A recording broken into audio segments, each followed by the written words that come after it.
ఓం నమో భగవతే వాసుదేవాయ. వ్యాస ప్రణీతమైన శ్రీమద్భాగవత కథాసారము అందరికీ అందించే ప్రయత్నం చేయుచున్నాము.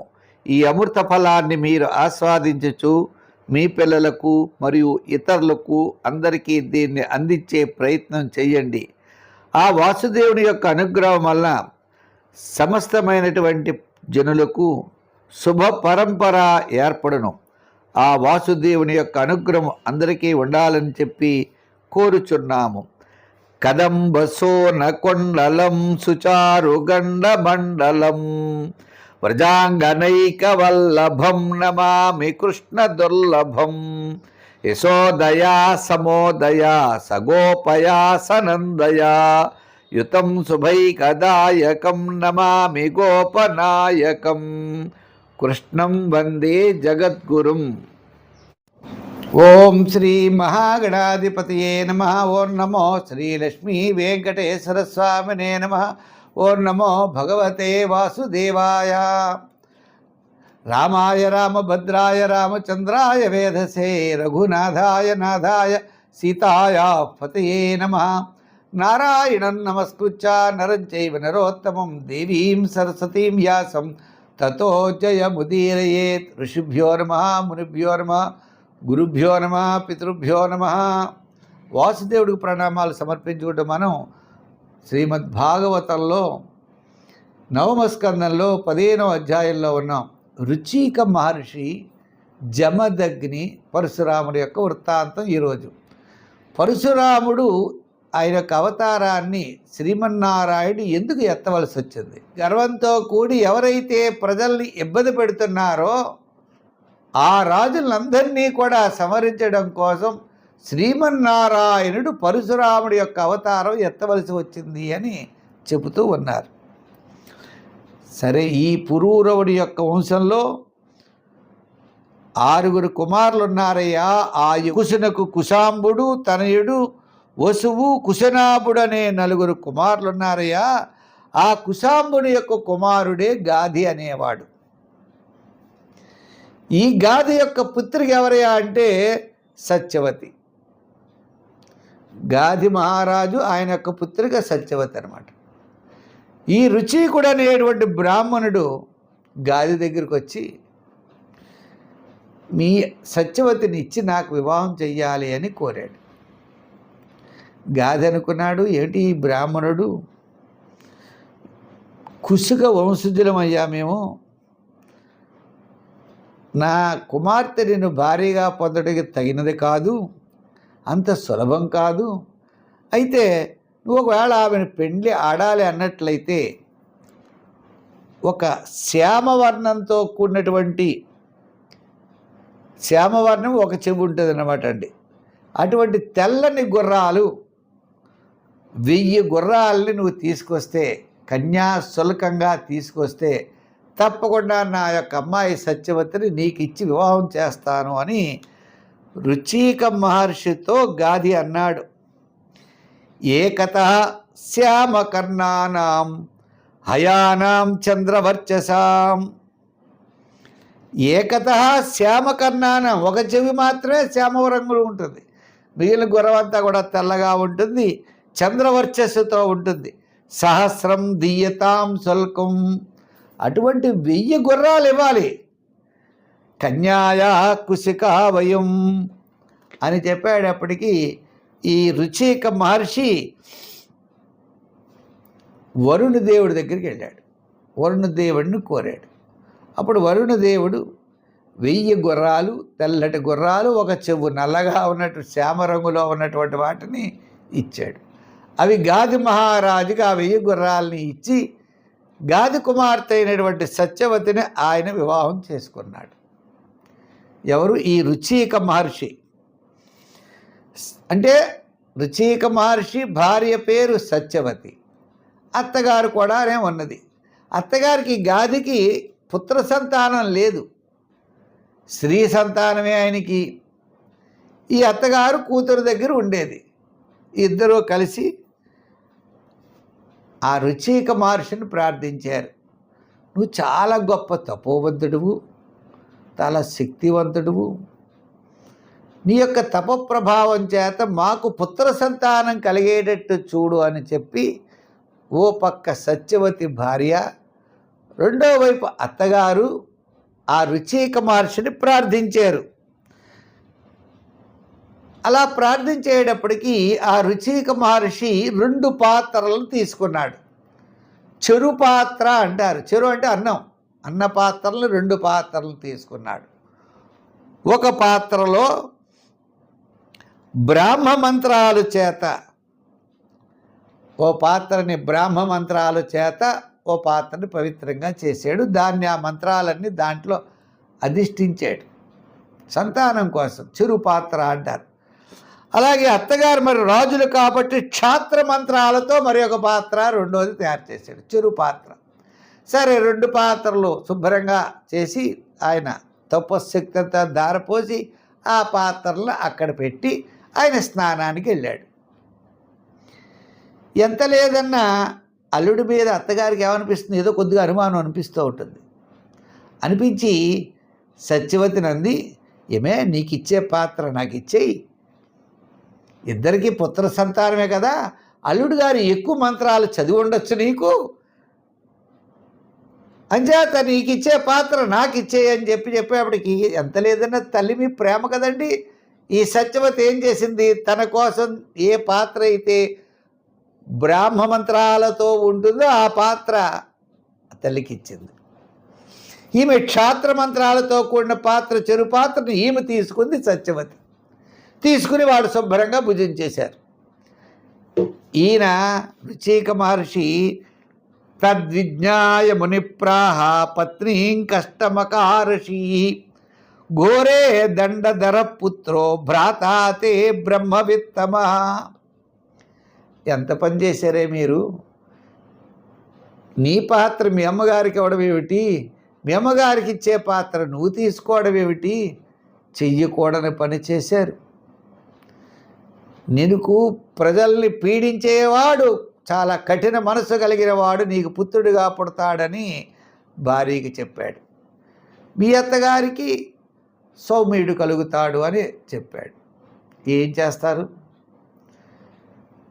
భార్య పదే పదే బతిమాలింది సత్యవతి రుచిక మహర్షిని.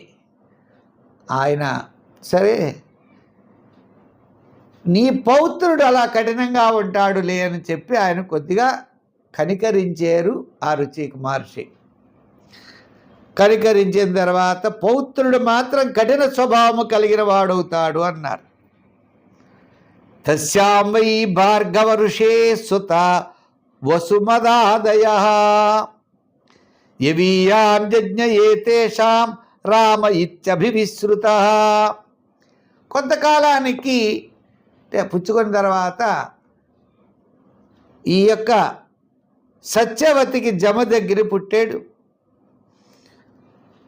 జమదగ్ని అనేటువంటి పుత్రుడు పుట్టాడు.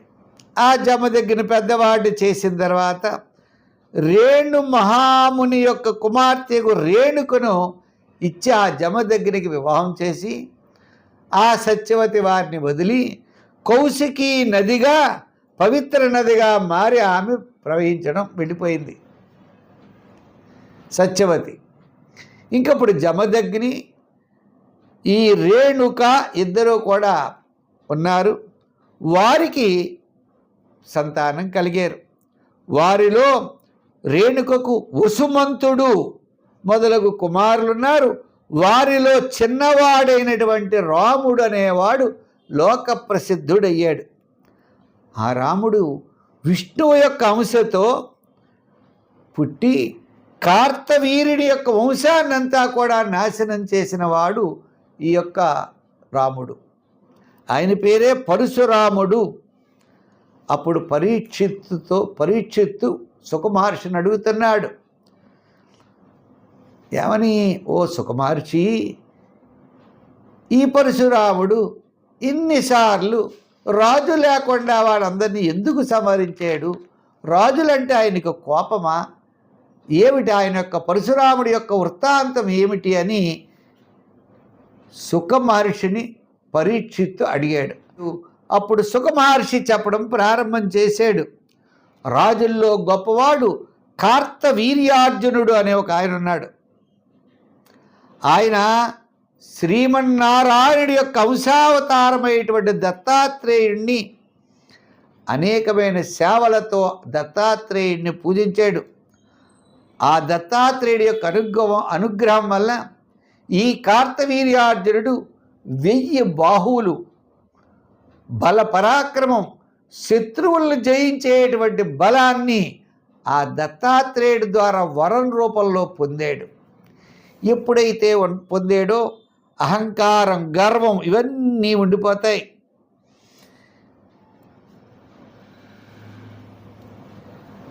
ఎంతటి వారినైనా జయిస్తాడు. ఈ కార్తవీర్యార్జునుడు వైజయంతి మాలను ధరించాడు. అందరమైనటువంటి స్త్రీలతో కలిసి రేవా నదీ తీరానికి విహారానికి వెళ్ళాడు. ఆ రేవా నదీ తీరంలో ఆ నదిలో స్నానం చేస్తూ ఆ స్త్రీలంతా కూడా 300 మంది ఉన్నారని కూడా వారందరితో విలాసంగా గడుపుతూ 1000 బాహువులతో నీరుని ఇలా బంధించాడు. వెనక్కి కిందకి దిగలేదు. ఆ నదికి ఇలా అడ్డంగా కూర్చున్నాడు 1000 బాహువులు జాపి. ఇంకా నీరు కిందకి వెళ్ళడం మానేసి పైకి ప్రవహించడం ప్రారంభం చేసింది. ఆ పై భాగంలో రావణాసుడు ఒక శివలింగం పెట్టుకుని శివ పూజ చేస్తూ ఉండగా ఈ నీరు వెళ్ళి వెనక్కి ప్రవాహం కదండి, ఆ ప్రవాహంతో శివలింగాన్ని ఆ పూజా భంగం మాత్రం జరిగింది. రావణాసుడికి చాలా కోపం వచ్చింది. నేనే చాలా గొప్పవాడిని, శివభక్తుడిని, నా పూజను ఎవరు భంగం చేస్తారు అని కోపంగా గబగబా బయలుదేరి ఈ కార్తవీర్యార్జునుడి దగ్గరికి వచ్చేటప్పటికి ఆయన ఏం చేశాడు చూసారా? ఎవరైనా చూస్తే ఇంకా రెచ్చిపోతారే, అలా ఈ స్త్రీలందరినీ చూసి ఈ కార్తవీర్యార్జునుడు రెచ్చిపోయి రావణాసురుణ్ణి ఒక కోతి పిల్లకి తాడు కట్టి తన నగరానికి తీసుకొచ్చినట్లుగా ఆ కోతి వలె ఆ రావణాసురుణ్ణి తన యొక్క మాహిష్మతి నగరానికి తీసుకొచ్చాడు. గృహీతో లీలయా స్త్రీణాం సమక్షం కృత కిల్మిష మహిష్మత్యాం సంనిరుద్ధో ముక్తో ఏన కపిర్యథా. ఆ స్త్రీలు ఎదురుకుండా రెచ్చిపోయి ఆ తాడిచ్చుకుని ఆ రావణాసుడిని తీసుకొచ్చాడు. గబగబా రావణాసుడు తండ్రి బతిమాలి, నాయన కార్తవీర్యార్జున వదిలే మా వాడిని అంటే మొత్తం మీద రావణాసుడిని వదిలేసిన తర్వాత చాలా కార్తవీర్యార్జునుడు అంటే అహంకారం ఉండేది, అందరినీ హింసిస్తూ ఉండేవాడు. స ఏకదాతు మృగయాం విచరన్ విజనే వనే ఎదురుచ్ఛయా ఆశ్రమ పదం జమదగ్నే ఉపావిశతు. ఈ కార్తవీర్యార్జునుడు చాలా బలం కలవాడు, సహస్రబాహువుడు. ఆయన వేటకు బయలుదేరి అలా వెడుతూ జమదగ్ని మహర్షి యొక్క ఆశ్రమానికి వెళ్ళాడు. వెళ్ళేప్పుడు కార్తవీర్యార్జునుడు రాజు అంటే విష్ణుమూర్తితో సమానం. ఆయన ఒకసారి పట్టాభిషేకం పొందాడు అంటే సాక్షాత్తు విష్ణువే. భగవంతుడి యొక్క ఆజ్ఞ ఎటువంటిదో రాజాజ్ఞ అటువంటిది. అంత ప్రేమ, అభిమానము, గౌరవము మహర్షులకు రాజుల పట్ల ఉండేవి. కార్తవీర్యార్జునుడు వచ్చాడు అతిథి. గబగబా రండి అని స్వాగత సత్కారాలు పలికి కూర్చోబెట్టి అర్ఘ్యపాద్యాదులు ఇచ్చి చక్కని అందమైన భోజనాన్ని సమకూర్చాడు. జమదగ్ని ముని ఆకులు అలములు ఉంటాయి. ఏమిటి ఇంత రుచికరమైన భోజనం ఎలా వచ్చింది? మా సైన్యానికి, మా మంత్రులకి, ఎంతమందికి ఇవన్నీ ఎలా వచ్చాయి? అసలు ఈ జమదగ్ని దగ్గర ఉన్నటువంటి సంపదలు ఏమిటి? తన సంపదలు ఏమిటో చూసుకున్నాడు. తనకంటే గొప్పవాళ్ళ ఉన్నాడు సంపదల్లో ఈ ముని.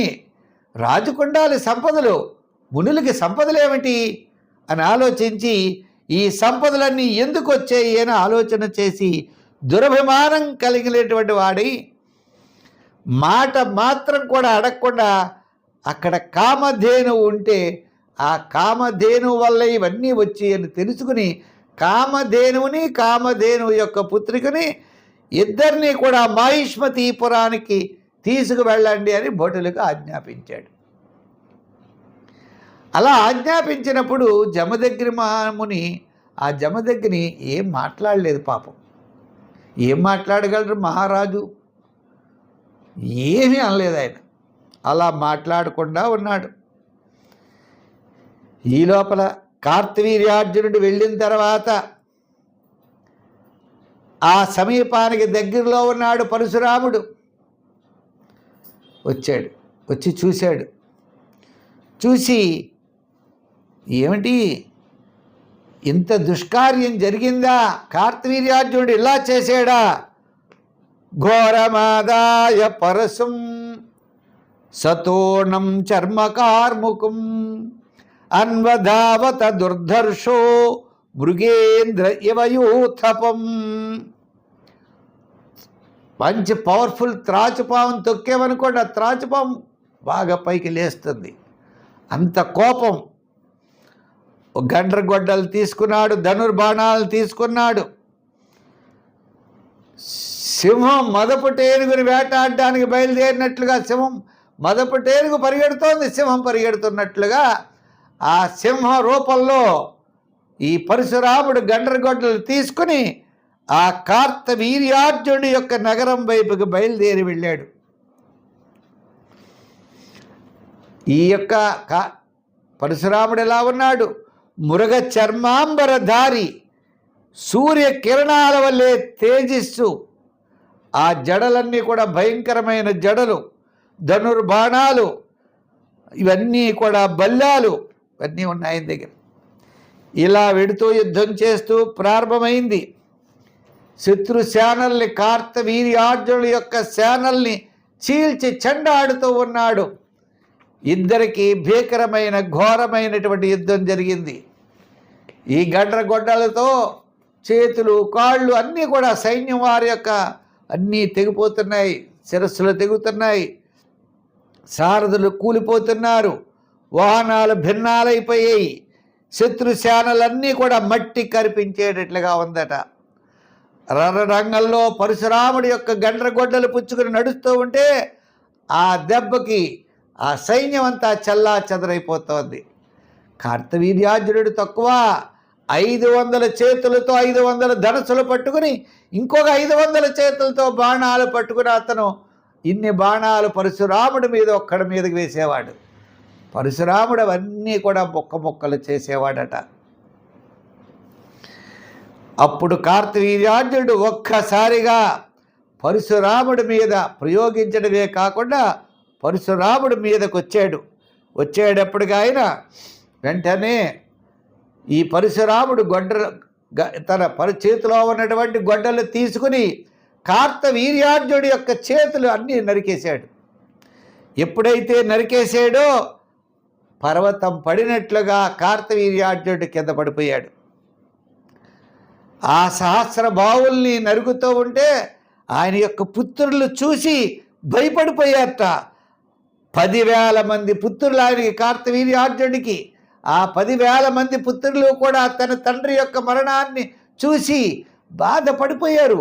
ఒక్క పరశురాముడు గొడ్డలు తీసుకుని ఇంత సైన్యాన్ని సంహరించడం, కార్తవీర్యార్జునుడిని సంహరించడం, ఇంకా బ్రాహ్మణుల మీదకి ఎవరైనా విడితే ఇంకా వాళ్ళు మిగలరు అన్నట్లుగా భయభ్రాంతులు కలిగారు ఆ రాజకుమారులందరూ కూడా. ఆ కార్తవీర్యార్జునుడి యొక్క 10,000 మంది కూడా అగ్నిహోత్రీముపావర్చా సంవత్సరం పరవీరః సముపేత్యాశ్రమం పిత్రే పరిక్లిష్టాం సమర్పయతు. వచ్చిన పని అయిపోయింది. కార్తవీర్యార్జునుడిని సంహరించాడు పరశురాముడు. అక్కడ ఉన్నటువంటి సంవత్సరం దూడతో కూడినటువంటి కామధేనువును తీసుకుని తన తండ్రి వద్దకు వచ్చి ఆ తండ్రికి, ఆ జమదగ్ని మహర్షికి తండ్రికి నమస్కారం చేసి ఆవుని దూడని ఆయనకి అప్పచెప్పాడు. ఆయన అన్నాడు, రామ రామ మహాభావో భవాన్ పాపమకారచీత్ అవధీన్నరదేవం యత్ సర్వదేవమయం వృధా. అయ్యో రామా, పరశురామ, ఎంత పని చేసావు నాయనా? రాజును సంహరించేవా? రాజు యొక్క సైన్యాన్ని సంహరించేవా? రాజు అనేవాడు లేకపోతే ఈ లోకమే లేదు కదా. ఒకసారి పట్టాభిషిక్తుడైనటువంటి రాజు దేవుడితో సమానం. వయం హి బ్రాహ్మణాస్తాత క్షమయా అర్హణాంగత మయా లోక గురుర్దేవ పారమేష్ట్యమగాత్పదం. నాయనా రామా, మనం బ్రాహ్మణులం, సహనం వల్లే మనకు పూజ్యత కలుగుతుంది. ఈ క్షమాగుణ ప్రభావం చేతనే మనకి బ్రహ్మదేవుడు పరమేష్ఠ పదాన్ని పొందేడయ్యా, లోకగురువయ్యాడు, మనలో క్షమాగుణం ఉండాలి అని ఎంతో బాధపడ్డాడు ఆ యొక్క జమదగ్ని. వెంటనే అన్నాడు, నాయనా పరశురామ, నువ్వు చాలా తప్పు చేసావు కాబట్టి మహారాజుని వధించడం వలన బ్రహ్మహత్య మించినటువంటి పాపకృత్యాన్ని నువ్వు చేశావు. కనుక హరిధ్యాన తత్పరుడివై గంగా తీర్థానికి వెళ్ళి అక్కడ సేవించి స్వామిని నీ పాపాలన్నీ ప్రక్షాళన చేసుకొని తిరిగి రా అని చెప్పి తన పుత్రుని ఆదేశించాడు. అప్పుడు పరశురాముడు ఈ యొక్క గంగానదీ తీర్థాన్ని చేరి అక్కడ పాప ప్రక్షాళన చేసుకుని శ్రీ మహావిష్ణువుని ధ్యానం చేసి అనేకమైన తీర్థయాత్రలు చేసి మరలా ఆశ్రమాన్ని చేరాడు. ఒకరోజు సమయంలో ఈ రేణుకాదేవి అంటే జమదగ్ని యొక్క భార్య రేణుకాదేవి పరశురాముడి యొక్క తల్లి.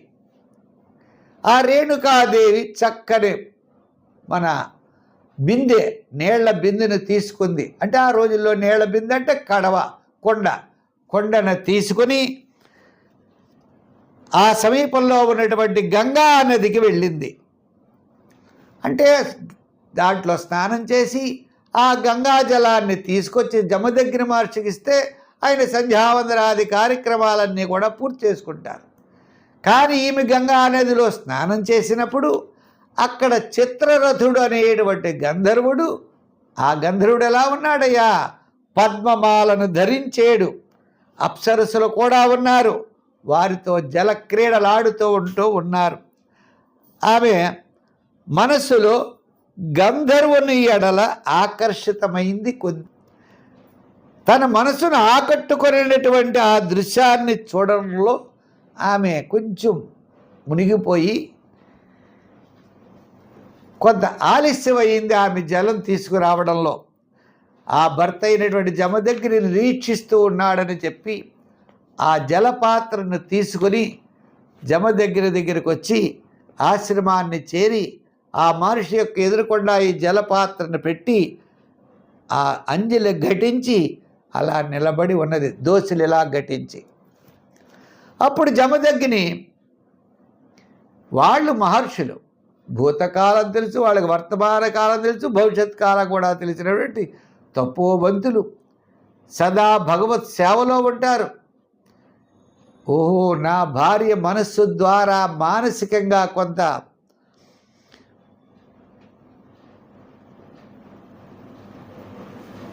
నా భార్య మానసికమైనటువంటి వ్యభిచారం చేసింది అనేటువంటి దృష్టి ఆయనకి కలిగి, చేతనే ఏ పని చేసినా మనసా వాచ కర్మణ అన్నాం, మనసులో కూడా రాకూడదట. ఆ విధంగా ఈమె మనసులో వచ్చినది కాబట్టి వెంటనే అక్కడ ఉన్నటువంటి పుత్రులు కేకేశ జమదగ్ని మహర్షి, నీ తల్లిని సంహరించండి అని ఆజ్ఞాపించాడు. ఆ పుత్రులు ఎవ్వరూ కూడా సంహరించలేదు. పరశురామ, నువ్వు వెళ్ళి నీ సోదరుల్ని, నీ తల్లిని సంహరించమని జమదగ్ని మహర్షి ఆజ్ఞ వేశారు. ఎవరికి? పరశురాముడికి. పరశురాముడు ఒక్క నిమిషం ఆలోచించాడు. ఇప్పుడు నా తండ్రి మాట కాదంటే నన్ను శపిస్తాడు నా తండ్రి, దానివల్ల ఉపయోగమే ఉంది. ఆయన మాట వింటే, సంహరిస్తే మళ్ళీ ఆయన్నే మనం వరం అడిగి మనం ఏదో విధంగా వీళ్ళు బతికించేటువంటి ఉపాయం ఆలోచించవచ్చు అని ఆయన కాస్త జ్ఞానం కలిగి తండ్రి గారు చెప్పినటువంటి మాట శిరసా వహించి తల్లిని వెంటనే తన గండ్రగొడ్డలతో నరికేసాడు తల్లి తల. తల్లిని సంహరించాడు పరశురాముడు. తర్వాత సోదరులను కూడా సంహరించాడు. జమదగ్ని మహర్షి అన్నాడు, నాయనా నువ్వు వరం కోరుకో, పితృవాక్య పరిపాలనగా నువ్వు వారిని తల్లిని చూడకుండా సంహరించావు, సోదరులను కూడా భావించకుండా నువ్వు సంహరించావు, కాబట్టి నువ్వు మంచి వరం కోరుకో అన్నాడు. అప్పుడు తండ్రి, నాకు జన్మనిచ్చినటువంటి తల్లి, నాతో ఉన్నటువంటి సహోదరులు, వారి మళ్ళా పునర్జీవం కావాలి అని ఆయన వరాన్ని అడిగాడు వినమ్రతతో. అప్పుడు జమదగ్ని మహర్షి సంతోషించి తన భార్య తన పుత్రులకి మళ్ళా ప్రాణం పోశాడు. వాళ్ళు నిద్రలోంచి మేల్కొన్నట్లుగా బయటికి వచ్చారట. రాముడు అంటే రామ సంచోదిత పిత్ర భ్రాతృన్మాత్ర సహావధీత్ ప్రభావజ్ఞో మునే సమ్యక్ సమాదే తపసశ్చ సహా. తపోవంతుడు, తండ్రి యొక్క ఆయన యొక్క మనస్సు తెలిసినవాడు. అంచేత తండ్రి మనసు కాదంటే చాలా ప్రమాదం వస్తుందని భావించే ఆయన తండ్రి యొక్క మాట ప్రకారం వారిని సంహరించారు అన్నారు. ఒకానొక సమయంలో ఏకదా ఆశ్రమతో రామే సభ్రాతరి వనంగతే వైరం శిషాధయిషవో లబ్ధఛిత్ర ఉపాగమన్నో. ఒకరోజు పరశురాముడు ఆయన సోదరులతో ఆశ్రమానికి దూరంగా వెళ్ళేటప్పటికి కార్తవీర్యార్జునుడికి 10,000 మంది పుత్రులు ఉన్నారు. తన తండ్రిని చంపేశాడు కదండి యొక్క పరశురాముడు. ఆ కోపం అంతా వాళ్ళల్లో ఉండి ఒక్కసారి పరశురాముడు లేని సమయంలో, సోదరులు లేని సమయంలో ఆశ్రమానికి వచ్చి రేణుకాదేవి ఉండగా జమదగ్ని మహర్షిని సంహరించారు వారు. అప్పుడు ఆమె అంది, రేణుకా దుఃఖ శోకార్త నిఘ్నంత్యాత్మానమాత్మన రామ రామేహి తాతేతి విచుక్రోసో విచక్ర శోక ఉచ్చకై సతీ. గట్టిగా అరుస్తూ రామ రామ రక్షించు రక్షించు అని ఆ పరశురాముడిని అరుస్తూ ఉంటే గబగబా పరశురాముడు వెళ్ళేటప్పటికి జరగవలసిన నష్టం జరిగింది. జమదగ్ని మహర్షి శరీరాన్ని విడిచిపోయి ప్రాణాన్ని వదిలేశాడు ఆయన. గబగబా పరశురాముడు ఆ మహిష్మతీపురాన్ని ప్రవేశించి బ్రహ్మహత్యలకు పాల్పడినటువంటి కారణంగా ఆ నగరం కళావిహీనమై ఉండాలి. ఆ భార్గవరాముడు కార్తవీర్యార్జునుడు యొక్క కుమారులందరినీ గండ్రగొడ్డలతో నరికి వారందరినీ ఒక రాసులుగా పేర్చేట. ఆ ఊరి యొక్క మధ్యలో వేశాడు. ఎవ్వరు ఇంకా అది చూస్తే బ్రాహ్మణుల జోలికి రాజు రాకుండా అంత భయం వేసేటట్లుగా ఉంది. ఆ భావం కలుగుతూ ఉంది. రాజులందరూ కూడా దడదడలాడిపోతూ ఉన్నారు ఆయన కారణంగా. ఆ పరశురాముడు తన తండ్రి హత్య కారణంగా భూమండలంలో కలిగినటువంటి రాజులందరినీ 21 తిరిగి రాజనవాడు ఆయన క్షమించమని అడగాలి, లేదా వాడు తల తీసేయాలి. ఈ విధంగా 21 రాజులందరినీ సంహరించాడయ్యా. పరశురాముడు తండ్రి యొక్క శిరస్సును తీసుకుని ఆయన కళేబరం మీద జతపరిచి దర్భలు ఉంచి సహన సంస్కారాదులన్నీ చేశాడు. యజ్ఞయాగాది క్రతువులు చేశాడు. ఆయన యజ్ఞాల ద్వారా పరమేశ్వరుణ్ణి, ఆ మహావిష్ణువుని యజ్ఞ పురుషుణ్ణి ఆరాధించాడయ్యా పరశురాముడు. ఆ భార్గవరాముడు తాను జయించినటువంటి భూమండలాన్ని తూర్పు భాగంలో హోతకిచ్చాడు, దక్షిణ భాగంలో బ్రహ్మకి ఇచ్చాడు, పశ్చిమ భాగంలో అధ్వర్యుడికి ఇచ్చాడు, ఉత్తర భాగంలో ఉద్గాతకి ఇచ్చాడు. ఇతర ఋత్విక్కులకు కూడా ఆగ్నేయ నైరుతి వాయువు ఈశాన్యాలన్నింటినీ దానం ఇచ్చాడయ్యా. మధ్య భాగం అంతా కూడా కశ్యప మహర్షికి ఇచ్చాడు. ఆర్యావర్త ఉపద్రష్ట అనే ఋత్విజికి, ఇంకా మిగిలి ఉన్నటువంటి భూమిని ఆ సభలో ఉన్న ఇతరులకి అందరికీ దానం చేశాడు. పరశురాముడు పవిత్ర నదీ జలాలతో ఆ యజ్ఞం పూర్తయిన తర్వాత అవభృత స్నానము చేసి పాపరహితుడయ్యాడు. మరింతమంది రాజుల్ని సమరిస్తే ఎంత పాపం వస్తుంది.